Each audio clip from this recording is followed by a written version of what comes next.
Во силниот есенски бран на коронавирус подрачјето на Гостивар засега останува стабилно, со моментално околу 90 активно заразени пациенти.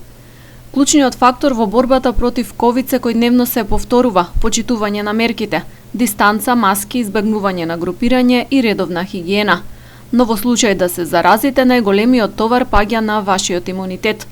Доктор Бранислав Нофитовски, специјалист по семејна медицина, нагласува дека граѓаните треба да обрнат поголемо внимание на зајакнување на имунитетот на време.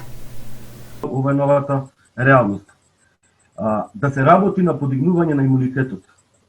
Значи, најчест проблем што го имам, откако ќе добијат COVID-19 инфекција, COVID-19 болест, докторе, што да пијам сега? Мислам дека тоа е малце касно. Вие треба да го спремите имунитетот претходно, за да кога ќе имате контакт со вирусот, вашиот имунитет биде на некое повисоко ниво, да се пијат редовно течности, да се пешачи. Може и во овие услови да се пешачи, може да се спортува. Овој совет беше даден на онлайн дебата на тема како Гостивар се справува со пандемијата, што ја организираше невладината АДИ во рамки на проектот Во едно општество против COVID-19. Учесниците укажаа дека корона кризата нанесе голем удар врз локалната економија и стандардот на населението.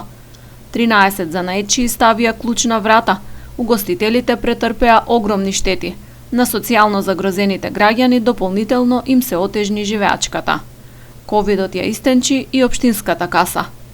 Значи во првиот и вториот квартал и делумно во делот третиот квартал, вкупно некаде првите 7 месеци, приходите во општина Гостивар се намалени за околу 66-7 милиони денари или околу 1,1 милион евра.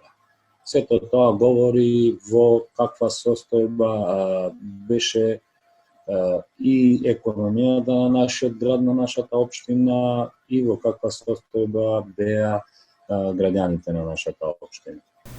Од почетокот на пандемијата во регионот на Гостивар потврдени се вкупно 1028 случаи на коронавирус.